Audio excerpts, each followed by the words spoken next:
वो परमात्मा निराकार एक ज्योतिर्बिंदु स्वरूप है। आप देखिए, हम लोग शिवलिंग की भारत में पूजा करते हैं तो शिवलिंग के सामने 3 रेखाएं आती हैं और 3 रेखाओं के बीच में एक बिंदु लगाया जाता है। लगाते हैं बिंदु, लगाते हैं। ये बिंदु क्यों लगाया जाता है? क्योंकि वो परमात्मा निराकार शिव एक ज्योतिर्बिंदु स्वरूप है और ज्योतिर्बिंदु परमात्मा शिवलिंग को भारत में कहा जाता है ज्योतिर्लिंग। क्यों ज्योतिर्लिंग कहते हैं? क्योंकि वो परमात्मा ज्योति स्वरूप है और इन बहनों ने अपने जीवन को परमात्मा पर समर्पित किया। उस निराकार ज्योतिर्बिंदु परम पिता परमात्मा को अपना आत्मा का पिता, आत्मा का पति स्वीकार किया। तो आज यही समर्पण उन्होंने अपने जीवन को समर्पित किया है शिव बाबा के सामने कि हे परम पिता परमात्मा, हम आपकी सेवा में समर्पित हैं और हम ये प्रतिज्ञा करते हैं, हम ये प्रतिज्ञा करती हैं बहनें कि हम जब तक भारत को स्वर्ग नहीं बनाएंगे, जब तक भारत में राम राज्य नहीं लाएंगे, तब तक हम इस संसार की ओर मुड़ करके नहीं देखेंगे। और ये संकल्प, ये प्रतिज्ञा लेकर इन्होंने सफेद वस्त्र धारण किए और ये सफेद वस्त्र धारणी बहनें आज आप सभी के सन्मुख परमात्मा शिव को अपना आत्मा का पति मान करके स्वयं को उस पर समर्पित करने जा रही हैं। और हमारे भाई, इनके भाई कौन है? बहनों के भाई हैं कोई यहाँ पर? लौकिक भाई, जरा मैं देखना चाहूंगा। मेरे भाई यहाँ आइए सब सामने, ये हमारे भाई हैं। आपको अपनी बहन की विवाह की खुशी है? खुशी है ना? तो आप डांस कर सकते हो, कर सकेंगे। जरूर ताली देंगे जरा हमारे भाई के लिए। अच्छा, इनके बहनें होंगी, इनके रिश्तेदार होंगे। मैं एक गीत सुनाऊंगा, मेरी प्यारी बहनिया बनेगी दुल्हनिया। ठीक है? सभी इनके कोई रिश्तेदार हो, डांस करना चाहते हैं, सामने आ सकते, मैं उनको मैं हार्दिक निमंत्रण दूंगा।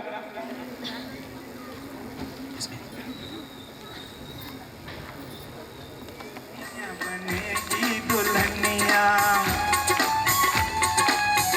मेरे भाई, मेरी प्यारी बहनिया बनेगी दुल्हनिया, सच के आएंगे दूल्हे राजा, भैया राजा बजाएगा बाजा, भैया राजा बजाएगा बाजा, मेरी प्यारी बहनिया बनेगी दुल्हनिया। सभी जोरदार ताली देंगे। जरा बहनें और भाई खुशी का इजहार तो कीजिए बहुत जोर से। तरुण भाई उधर नहीं, यहाँ आइए। डांस करना है आपको, मंच पर कीजिए, मंच पर जोर से। सोलह श्रृंगार मेरी बहन करेगी, 16 श्रृंगार मेरी बहन करेगी, टीका चढ़ेगा और हल्दी लगेगी,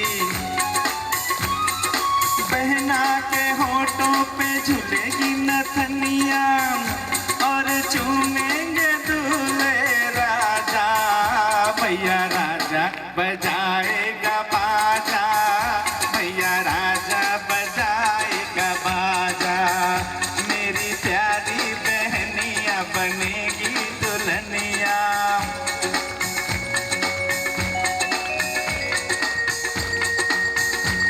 सभी तालियां देंगे, बहुत खुशी का मौका है।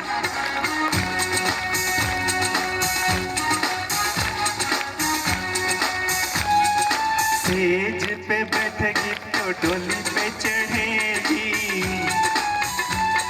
सेज पे बैठेगी तो डोली पे चढ़ेगी, धरती पे बहना रानी पाँव न धरेगी,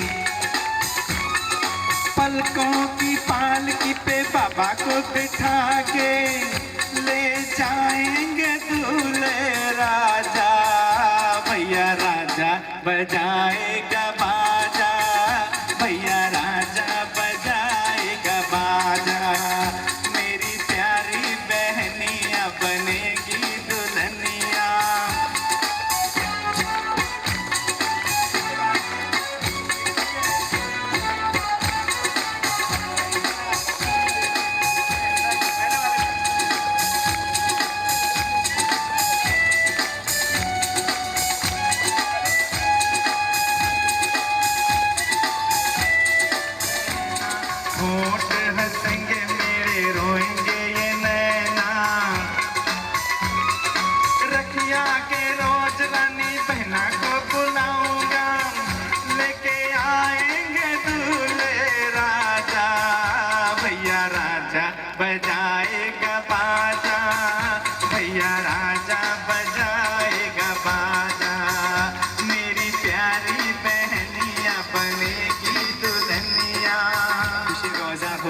और अभी आगे बढ़ते हैं।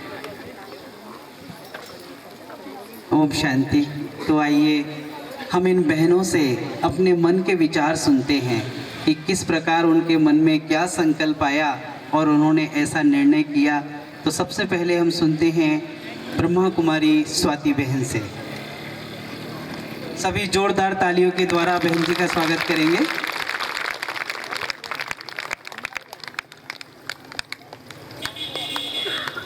ओम शांति। आज मेरे जीवन का सर्वश्रेष्ठ खुशी के यादगार का दिन है, जबकि आप सभी मुझे मेरे अलौकिक समर्पण की बधाई देने यहाँ एकत्रित हुए हैं। इससे भी ज़्यादा खुशी का दिन 31 जुलाई 2015 का गुरु पूर्णिमा का दिन था, जबकि मैंने उस शिव साजन का वरण अपने जीवन साथी के रूप में किया था। वही परमपिता शिव परमात्मा जो कि धनवानों को भी धनवान बनाने वाला है, सर्व का भाग्य विधाता है, सत्यम शिवम सुंदरम है, उसने मुझे अपनी सजनी के रूप में स्वीकार करके इस ईश्वरीय परिवार में मेरा सम्मान बढ़ाया। वैसे भी दुनिया में यदि कोई गुणवान ऊंची पोस्ट वाला व्यक्ति या नामी गामी व्यक्ति किसी कन्या को पसंद करके उसे अपना जीवन साथी बनाए, तो उस कन्या को व उसके परिवार वालों को बहुत ही भाग्यशाली समझा जाता है। मगर मुझे तो स्वयं उस परमात्मा ने पसंद किया है, जिसके लिए सत्यम शिवम सुंदरम कहा जाता है। वह सबसे सुंदर, गुणवान, बुद्धिमान, धनवान और उससे भी बड़ी बात, जीवन का दाता और श्वासों का स्वामी है।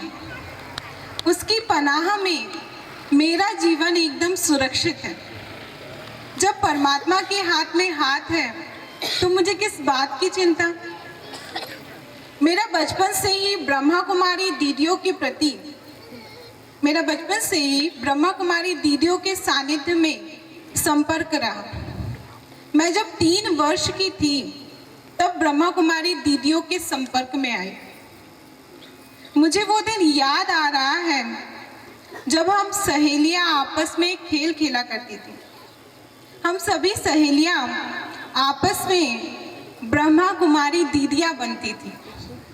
एक सहेली ब्रह्मा कुमारी सुनीता दीदी बनती थी, एक सहेली ब्रह्मा कुमारी मालती दीदी बनती थी और मैं ब्रह्मा कुमारी मंजू दीदी बनती थी। बचपन के उस खेल को आज साकार मूर्त रूप देकर मैं अपने आप को बहुत बहुत भाग्यशाली महसूस कर रही हूँ। मैंने अपनी लौकिक शिक्षा भी कंप्लीट करी। मैंने सॉफ्टवेयर इंजीनियरिंग से ऑनर्स की डिग्री प्राप्त करी। भोपाल में रहते हुए भौतिकता के चकाचौंध और दैहिक आकर्षण से विभोर और विकारी माहौल में रहते हुए भी मैं अपने आप को सिर्फ और सिर्फ ब्रह्मा कुमारी की शिक्षाओं के कारण ही सुरक्षित महसूस कर पाई। मैं भोपाल में जब रहती थी तो मैंने अपने दोस्तों को बहुत ही करीबी से देखा है, उनके जीवन को, उनके जीवन के लक्ष्य को भी देखा। कईयों ने मेरे इस निर्णय पे आश्चर्य भी प्रकट किया। शायद मुझे बेवकूफ की भी उपमा दी होगी, लेकिन आज मैं उन सभी को यही कहना चाहूंगी, क्या धन कमाना ही हमारा जीवन में लक्ष्य है? क्या कम पढ़े लिखे लोग ही ब्रह्मा कुमारी बनते हैं? मैंने देखा है, मैं तो कुछ भी नहीं, मेरे से भी कई गुना बुद्धिमान व्यक्ति अपना जीवन इस सेवा में समर्पित कर ईश्वर की मददगार बने हैं। उनके आगे मेरा ये जो एजुकेशन है जो लोग कह रहे हैं कि इंजीनियरिंग करनी ही थी तो ये क्यों निर्णय लिया, ये कुछ भी नहीं है। साथ ही साथ कईयों ने मुझसे ये भी प्रश्न पूछा कि अध्यात्म का निर्णय लेने के लिए मेरी बुद्धि अभी बहुत छोटी है, उम्र छोटी है। बात तो सही है, उम्र तो छोटी है ही। मेरे मन में भी ये संकल्प आया था कि अध्यात्म का निर्णय लेने के लिए मेरी उम्र भी छोटी है। मैंने भी सोचा था 2 वर्ष अच्छे से जॉब करूंगी, उसके बाद ये निर्णय लूंगी। किंतु उस समय कुछ घटना ऐसी घटी जिसने मेरा निर्णय ही पलटा के रख दिया। मैं अपने इंजीनियरिंग का आखिरी प्रैक्टिकल एग्ज़ाम देने के लिए कॉलेज जा रही थी, तो मेरे साथ ही एक लड़की थी जिसका वहाँ मेरे आंखों के सामने ही एक्सीडेंट हो गया और उसने तुरंत वही शरीर छोड़ दिया। कहने को तो ये बहुत छोटी सी घटना है, ये घटना किसी के भी साथ घट सकती है, लेकिन ये घटना उस समय मेरे साथ घटी जब मुझे भौतिकता और आध्यात्मिकता के बीच निर्णय लेना था। तब मेरे मन में संकल्प आया कि ये घटना तो मेरे साथ भी घट सकती है, मेरा जीवन भी कभी भी खत्म हो सकता है, क्योंकि ईश्वरीय ज्ञान तो मेरी बुद्धि में था और मृत्यु हमारे जीवन का सबसे बड़ा सत्य है। इसका सामना हमारे जीवन में कभी भी हो सकता है।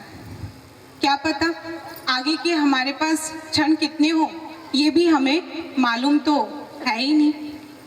तो उसी समय मैंने अपने मन में दृढ़ संकल्प किया कि मुझे अब अपना आगे का जीवन ईश्वरीय सेवा में देना है, चाहे कुछ भी हो जाए, मैं अब जॉब नहीं करूंगी। साथ ही साथ जब हम नए युग और नए समय के हिसाब से अपडेट होते रहते हैं, तो हमारी पढ़ाई, एजुकेशन और कंपटीशन भी बड़ी तेजी से बदलती है और हम नए फील्डों की तलाश में नई संभावनाओं को खोजते रहते हैं।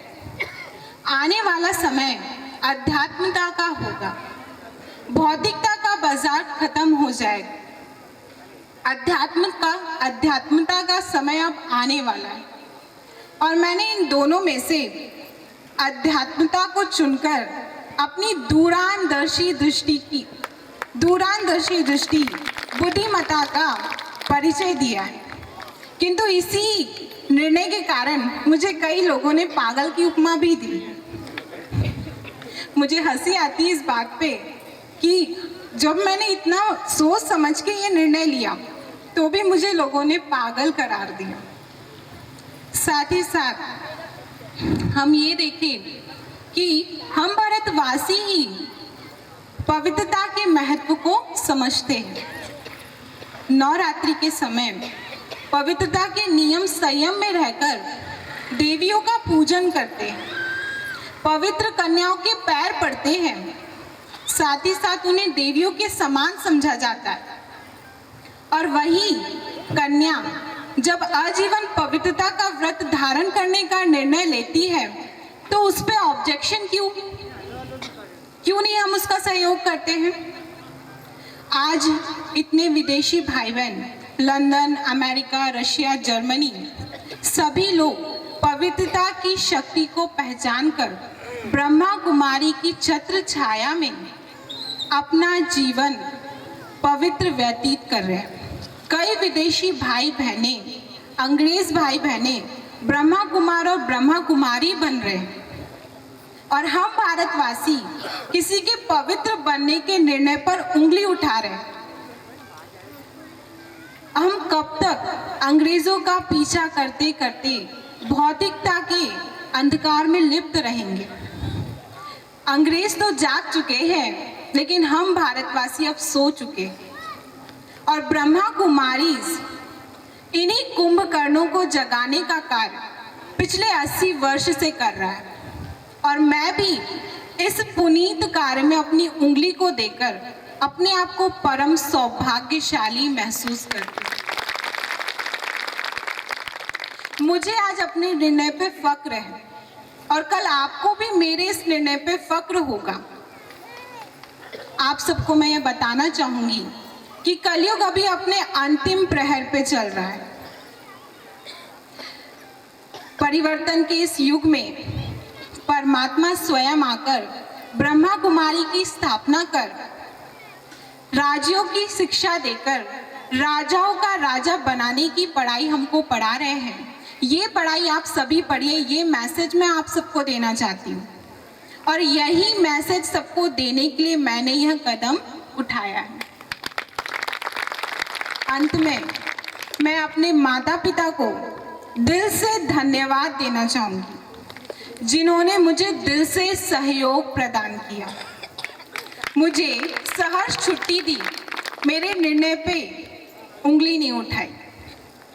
साथ ही साथ उन्होंने मुझे ऐसे संस्कार दिए जो मैं इस निर्णय को लेने के लिए आगे बढ़ी। मैं अपने दोनों भाइयों का भी धन्यवाद करना चाहूँगी, जिन्होंने मुझे समय समय पर प्रोत्साहित किया। मेरे निर्णय को उन्होंने और आगे लेके गए। उन्होंने मेरे को एक दोस्त के समान समझाया।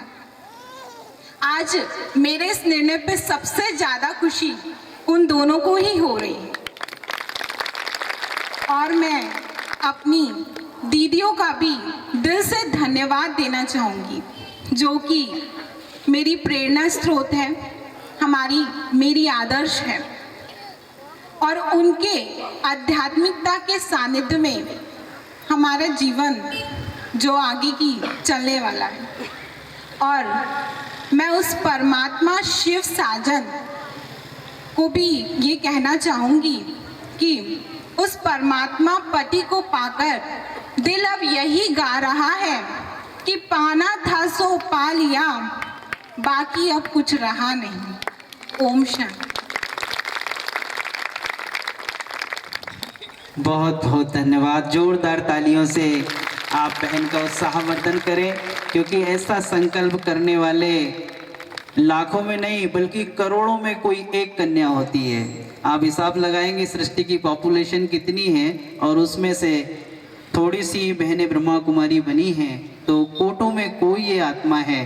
तो ऐसी ही कोटों में को और कोई में भी कोई एक और बहन हमारी ब्रह्मा कुमारी सविता बहन, मैं उनको भी कहूँगा कि वो भी आए और अपने मन के विचार व्यक्त करें। ओम शांति। मंच पे उपस्थित मेरे आदरणीय दीदियाँ, सभा में उपस्थित समस्त अतिथिगण और भाइयों और बहनों, आज मेरे जीवन का सबसे सुखद स्वर्णिम पल है, जबकि आप सभी लौकिक और अलौकिक परिवार मेरी इस खुशी में शामिल होने पहुँचे, मुझे बधाई देने यहाँ पर पहुँचे। इसलिए मैं आप सबकी बहुत बहुत आभारी हूँ। सबसे पहले तो मैं उस परम प्रिय परम पिता परमात्मा शिव को तहे दिल से शुक्रिया अदा करती हूँ कि उसने मुझे आज इस लायक बनाया कि आज मैं आप सबके सामने कुछ बोल सकूँ। आप में से बहुत से लोग यही सोच रहे होंगे कि मैंने इतनी छोटी उम्र में ये निर्णय क्यों लिया, या क्या मेरे माता पिता ने या मेरे परिवार वालों ने मुझे यहाँ पे पहुँचा दिया। वैसे तो आपने बहुत से सुना, दीदियों ने भी सुनाया, परंतु मैं अपने एक अनुभव के आधार से, एक छोटे से अनुभव के आधार से आपको अपने ब्रह्मा कुमारी बनने की बात सुनाती हूँ। वैसे तो मैं बचपन से ही, जब मैं 5 साल की थी, तब से मुझे ईश्वरीय ज्ञान मिला और ये मेरा सौभाग्य रहा कि बचपन से ही मैं ईश्वरीय शिक्षाओं में और ईश्वरीय परिवार के सानिध्य में पली बढ़ी। जब मैं पहली क्लास में थी तभी मुझे ये ईश्वरीय ज्ञान मिला, तब मैं 5 साल की थी। जब मैं आठेर में रहती थी तो वहाँ पे जो गीता पाठशाला थी, जहाँ पे मुरली क्लास चलती थी, तो जो वहाँ पे डॉक्टर शैला दीदी थे, तो वहाँ पे वे रोज़ क्लास लेते थे और स्पेशली वहाँ पे बच्चों की क्लास होती थी स्कूल टाइम से पहले। और स्कूल में मुझे किसी ने बताया था कि वहाँ पे ओम शांति की क्लास होती है और वहाँ पे बच्चों को खेल खिलाते हैं और प्रसाद भी मिलता है। अब बच्चे छोटे होते हैं, इसका अट्रैक्शन तो होता ही है। तो एक दिन अचानक मैं अब स्कूल जा रही थी अपने भाई के साथ, तो अचानक मेरी नज़र वहाँ पे पड़ी सेंटर पे। तो मैंने देखा वहाँ पे बच्चों का खेल चल रहा था।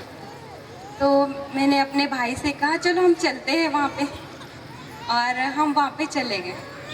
तो मैंने देखा वहाँ पे बच्चों का खेल चल रहा था और उसके बाद प्रसाद मिला और तुरंत छुट्टी हो गई। तो मुझे बहुत अच्छा लगा कि यहाँ पे तो बच्चों को खेल भी खिलाते हैं, प्रसाद भी मिलता है।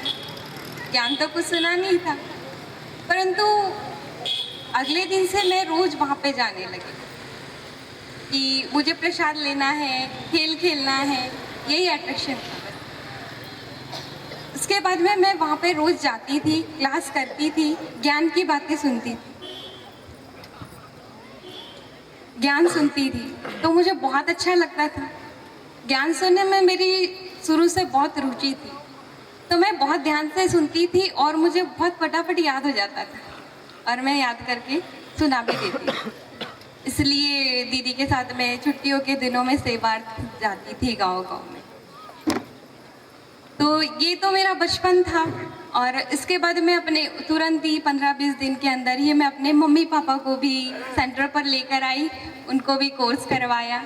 उसके बाद जो शाम में क्लास होती थी, मुरली क्लास होती थी, तो उस क्लास में मेरी मम्मी रोज़ जाती थी और मैं बहुत छोटी थी, पर मैं बहुत जिद करती थी कि नहीं मुझे भी चलना है, और मैं बहुत जिद करके उस क्लास में जाती थी। ज्ञान तो बहुत ज़्यादा समझ नहीं आता था, परंतु एक जिद थी कि नहीं मुझे भी चलना है। फिर मेरे जीवन में एक वह भी सुनहरा पल आया जब जो डॉक्टर शैला दीदी थे आठनेर में, उन्होंने अचानक मुझसे एक दिन कहा कि सविता क्या आप मेरे पास रहोगी? वैसे तो मैं आपको बता दूं कि आश्रम का नियम होता है कि जब तक 18 साल की ना हो तब तक सेंटर पे नहीं रह सकते, परंतु ये मेरा सौभाग्य ही था। जो शैला दीदी थे वे आठनेर में गीता पाठशाला चलाते थे और उनकी लौकिक में कोई संतान नहीं थी, तो उन्होंने मुझे शुरू से ही अपने बच्चे के रूप में बहुत प्यार किया। एक लौकिक और अलौकिक माँ की पालना दी और बहुत अच्छी शिक्षाएं और संस्कार भी दी, तो बहुत प्यार मिला। और अचानक जब एक दिन उन्होंने पूछा कि आप मेरे पास रहोगी, तब मैं सिर्फ 5 साल की, तो मैंने कहा हाँ कर दी। फिर उसके बाद जो है उन्होंने मेरे मम्मी पापा से पूछा, और ये मेरा शुरू से ही परम सौभाग्य रहा है कि मेरे मम्मी पापा ने भी मुझे बहुत खुशी खुशी परमिशन दी। कभी भी उन्होंने मुझे इस चीज़ के लिए कोई भी मेरे डिसीजन में रोका नहीं। तो उसके बाद से मैं दीदी के पास रहने लगी। उसके बाद जब मैं दूसरी क्लास से मेरी पढ़ाई जो है सेंटर वहाँ पे दीदी के पास आठनेर में रहकर ही, अभी मैंने अपना ग्रेजुएशन कंप्लीट किया, बीएससी कंप्लीट करके मैंने अपना ग्रेजुएशन कंप्लीट कर लिया। इसके लिए मैं अपनी बड़ी दीदी को भी बहुत बहुत थैंक्स कहना चाहूँगी, क्योंकि मैं आपको बता दूँ लगभग 1.5 साल पहले मैं बैतूल दीदी के पास रहने आई और तब मेरा बीएससी का फाइनल ईयर बाकी था। तो मैंने दीदी से पूछा कि दीदी अब मैं क्या करूं? तो दीदी ने मुझे कहा कि आप अपना ग्रेजुएशन कंप्लीट करो। दुनिया के ऐसे माहौल को देखते हुए दीदी ने मुझ पर इतना भरोसा करके मुझे अपनी पढ़ाई कंप्लीट करने की छुट्टी दी सेंटर पे रह के। इसलिए मैं दीदी जी को बहुत बहुत दिल से थैंक्स करती हूँ। मैं सेंटर पे बाबा के घर में तो शुरू से ही रही, बचपन से ही रही, परंतु मैं हमेशा सोचती थी, क्योंकि ज्ञान तो बुद्धि में था, तो मैं हमेशा यही सोचती थी कि मैं भगवान की बच्ची, बाबा की बच्ची बनकर रहूँगी और साथ में मैं अपनी पढ़ाई कंप्लीट करके जॉब करूँगी। हमेशा से मैं यही सोचती थी।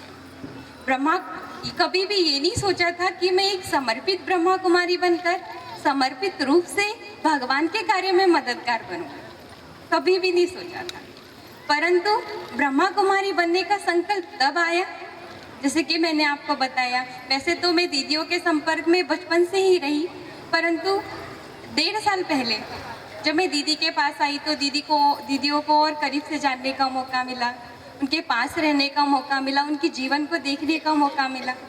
तो ब्रह्मा कुमारी बनने का संकल्प भी मेरे अंदर तभी आया, क्योंकि मैंने अपनी दीदियों की जीवन देखी कि कैसे लोग जो है बहुत बड़ी बड़ी परेशानियां लेकर, समस्याएं लेकर दीदियों के पास आते हैं और हमारी दीदियां फटाफट उन समस्याओं का हल निकालकर उनको संतुष्ट कर देती।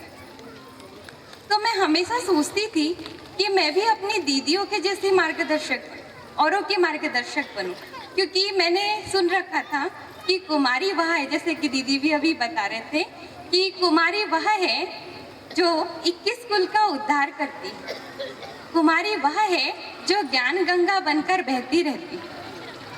तो मेरे लिए भी अपनी दीदियों का जीवन ही एक प्रकार से मार्गदर्शक बना ब्रह्मा कुमारी बनने के लिए, क्योंकि मैंने देखा कि हमेशा से दीदियों ने सब कैसी भी समस्याएं लेकर लोग आते, पर जब दीदियों के पास आते तो वो संतुष्ट होकर जाते। तो मैं भी सोचती थी मैं भी अपनी दीदियों के जैसी ऐसी ही सबकी मार्गदर्शन। तो और साथ साथ में दीदियों का प्यार तो था, और दीदियों की कुछ क्लासेस ने मेरे ऊपर बहुत गहरा प्रभाव छोड़ा। जब मैं दीदियों की क्लासेस करती थी उसमें से मैं आपको कुछ अनुभव सुनाना चाहूँगी, जिन 1-2 क्लासेस ने मेरे ऊपर बहुत ज़्यादा असर छोड़ा और मैंने उसी समय सोच लिया कि नहीं, मुझे ब्रह्मा कुमारी ही बनना है। तो एक बार की बात है, हम दीदी, बड़ी दीदी जो है सुना रहे थे कि देखिए दुनिया में भी जैसे होता है, क्या जब शादी होती है तो लिखते हैं मिस्टर एंड मिसेस, तो हम भी कौन है, हम भी भगवान की सजनियां हैं और हम भी कौन हो गए, मिसेस गॉड। तो इस पॉइंट में मुझे ये पॉइंट सुन के मुझे बहुत नशा चढ़ा और नहीं, उसी समय मैंने सोचा कि हाँ, मुझे भी मिसेस गॉड बनना है। और साथ में दीदी क्लास करा रहे थे और भाई जी ने भी जैसे कहा कि दुनिया में भी क्या होता है कि हमको जब कोई विशेष कार्य करना होता है तो उसके लिए हमको स्पेशल बनना होता है। तो दीदी भी अपनी क्लास में एक बार सुना रहे थे कि देखिए, हमको जब दुनिया में भी होता है, लोग जब स्पेशल कार्य करते हैं तो स्पेशल बनते हैं, स्पेशल पोस्ट पे होंगे तो उनका मान सम्मान भी होगा। तो इसी प्रकार ये भी तो भगवान का जो कार्य चल रहा है ये तो सबसे ज़्यादा स्पेशल है, सबसे ज़्यादा विशेष है। जो विश्व कल्याण का कार्य कहे, विश्व परिवर्तन का कार्य कहे, जो भगवान करा रहे हैं और उसमें जो है भगवान हमको निमित्त बना रहा है। तो इस विशेष कार्य के लिए हमें भी तो कुछ विशेष बनना पड़ेगा। और साथ ही साथ में एक बार जब मैं छोटी दीदी जी, जो हमारी सुनीता दीदी जी, उनका क्लास कर रही थी, दीदी की क्लासों ने तो और ही ज़्यादा मेरे ऊपर एक गहरा असर छोड़ा, क्योंकि दीदी ने हमेशा प्रोत्साहन दिया कि हाँ, ये लाइफ के लिए। तो एक बार दीदी क्लास करा रहे थे तो दीदी ने उसमें सुनाया कि कुमारियाँ जब ब्रह्मा कुमारियाँ बनती है ना तो वो फर्श से अर्श पे पहुँच जाती हैं। ये पॉइंट मुझे बहुत दिल से बना, ये स्वीकार किया कि हाँ, जब भगवान के बन गए। साथ ही साथ दीदी ये भी बता रहे थे क्लास में कि देखो, हम कितने भाग्यशाली हैं जो संसार में इतने सारे लोग हैं, पर इतने सारे लोगों में से भगवान ने सिर्फ हमें चुना अपना कार्य कराने के लिए। अगर भगवान चाहता तो बहुत से लोग हैं संसार में, उनको भी निमित्त बना। वो तो सृष्टि का सर्जनहार है, सृष्टि का रचयिता है, तो अपना कार्य तो वो आसानी से करा ही लेता। परंतु ये हमारा सौभाग्य है जो भगवान ने हमें निमित्त बना। तो इसलिए अगर हम भगवान के कार्य में निमित्त बनते हैं तो ये हमारा बहुत बहुत सौभाग्य है। तो ऐसे दीदियों की क्लासेस ने भी मेरे ऊपर बहुत गहरा प्रभाव छोड़ा। साथ ही साथ में दीदियों के अटूट प्यार ने, और कहूँ कि हमारे पूरे अलौकिक परिवार ने मुझे इतना प्यार दिया कि नहीं, सोचा कि हाँ, अब मुझे इस परिवार में ही आना है। क्योंकि मुझे जो है हमेशा से मैं सोचती थी कि क्योंकि मैं बचपन से बहुत ज़्यादा बड़े परिवार में नहीं रही, तो मैं हमेशा क्योंकि मैं ब्रह्मा कुमारी इसके लिए भी सोचती थी शायद नहीं बन पाऊंगी, क्योंकि मैं सोचती थी इतना बड़ा परिवार और इतने बड़े परिवार में मैं कैसे एडजस्ट हो पाऊंगी, मैं कैसे रह पाऊंगी, शायद मैं नहीं रह पाऊंगी। परंतु जब मैं अपने इस अलौकिक परिवार के संपर्क में आई, दीदियों के संपर्क में आई, तो मैंने देखा कि कितना अलौकिक प्यार दीदियों का, पूरे परिवार का। बड़ी दीदी और छोटी दीदी ने तो मुझे बहुत मार्गदर्शन भी दिया और बहुत प्यार भी दिया। साथ में मैं ये भी बताऊँ आपको, हमारे अलौकिक परिवार के हर सदस्य ने, चाहे वो दीदियाँ हो चाहे भैया हो, सबने मुझे सही मार्गदर्शन दिया और एक रूहानी प्यार दिया, हमेशा गाइड किया सही करने के लिए। और सही मायने में बताऊँ तो यही मेरे एक आकर्षण का पॉइंट रहा कि देखो सब यहाँ पे जो है कितना मिलजुल कर इकट्ठा रहते हैं, इतने बड़े परिवार में रहते हैं फिर भी प्यार से रहते हैं। तो मैंने सोचा कि जब इतना अच्छा परिवार है, इतना अच्छा सब कुछ है, तो मुझे भी ब्रह्मा कुमारी बनना है। साथ में देखिए दुनिया में भी क्या होता है, दुनिया में भी आज लोग कहते हैं कि सब कुछ है, परंतु सच्चा प्यार और सच्चे प्यार करने वाले, बस वही कमी है। तो मैं जब अपने इस अलौकिक परिवार में आई तो मुझे सबसे बड़ी चीज़ सच्चा रूहानी प्यार और सच्चा रूहानी प्यार करने वाला इतना बड़ा परिवार मिला जी। और मैंने हमेशा से ये, आज भी जो है कोई भी त्यौहार या फंक्शन होते हैं, कोई भी जब भी बड़े त्यौहार होते हैं, फंक्शंस होते हैं, तो हमारा पूरा अलौकिक परिवार इकट्ठा होता है और सब साथ में मिलकर त्यौहार मनाते हैं, फंक्शन मनाते हैं, सब पूरे इकट्ठे होते हैं और बहुत प्यार से मिलजुल कर रहते हैं, सब एक दूसरे के साथ एडजस्ट होकर। तो और मुझे भी जब मैं आई थी तो कुछ नहीं, ये कहो कि कुछ नहीं आता था, हर दीदी ने और सबने मुझे जो है सब कुछ सिखा और बहुत प्यार से सिखाया। स्पेशली बड़ी दीदी के लिए कहूँ तो दीदी ने तो हमेशा से, ये दीदी की विशेषता भी मैंने देखी कि दीदी कभी भी कोई भी काम मतलब बताते थे कि ऐसे करना है, तो ये दीदी की विशेषता थी कि दीदी खुद करके बताती, मतलब साथ में करवाती कि नहीं इसका ऐसे ऐसे करना है। तो ये मुझे बहुत अच्छी चीज़ लगी। साथ में छोटी दीदी ने हमेशा जो है नियम और मर्यादाओं में चलने की शिक्षा दी कि कैसे हम जो है ब्राह्मण परिवार में रहते हुए नियम और मर्यादाओं में चले। तो सही मायने में तो यही कहूँ कि मेरे आकर्षण का जो पॉइंट था ब्रह्मा कुमारी बनने के लिए, इस अलौकिक परिवार का प्यार ही।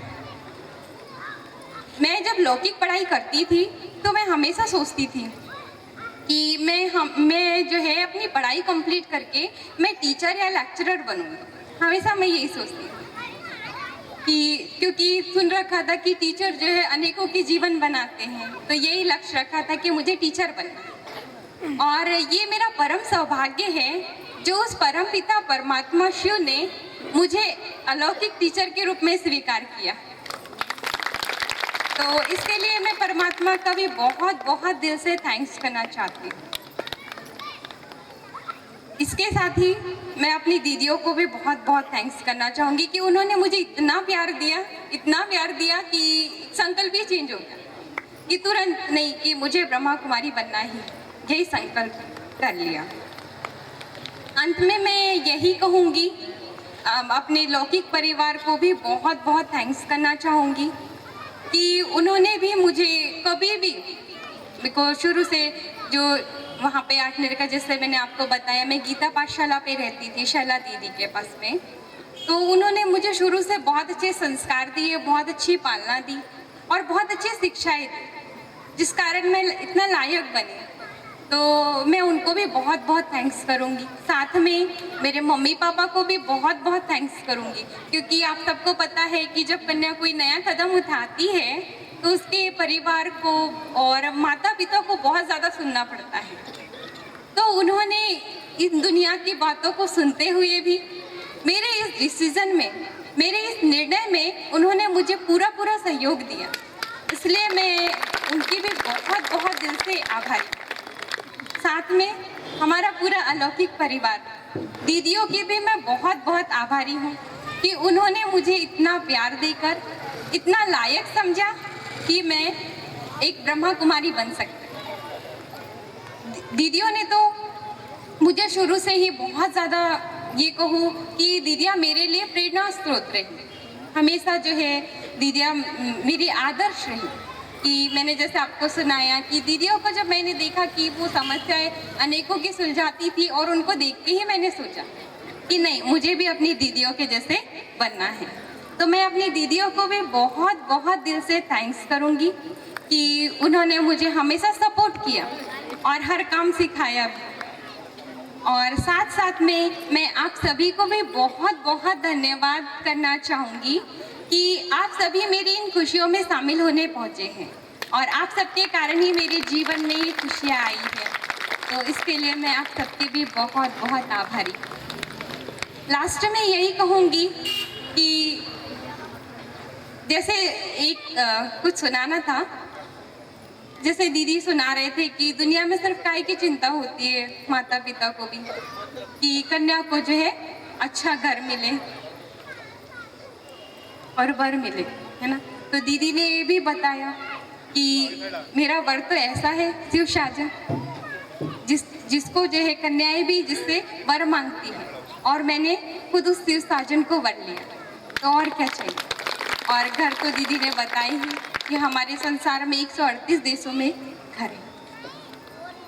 अंत में मैं यही कहूँगी कि इस सृष्टि का सृजनहार परम पिता परमात्मा शिव, मन की मनोकामनाएं पूर्ण करने वाला भाग्य विधाता जब मुझे मिला है, तो बस दिल से यही शब्द निकलते हैं कि जीवन में रही है केवल बाकी एक आश, जीवन में बाकी है केवल एक आश, शिव साजन सम्मुख हो जब निकले अंतिम श्वास, शिव साजन सम्मुख हो जब निकले अंतिम। ओम शांति।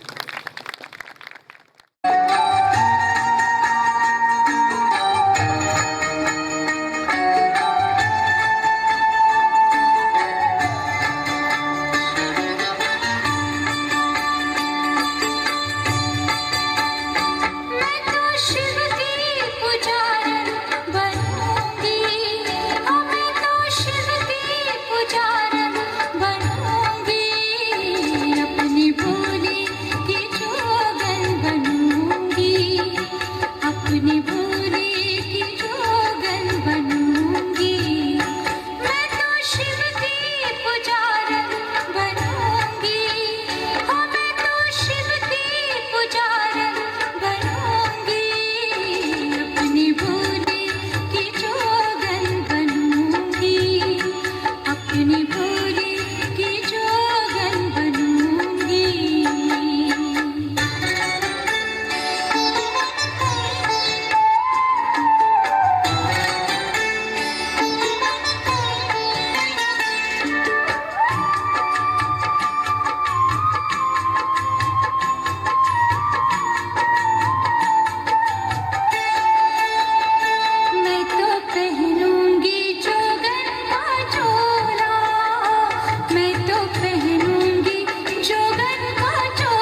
शिव से मांग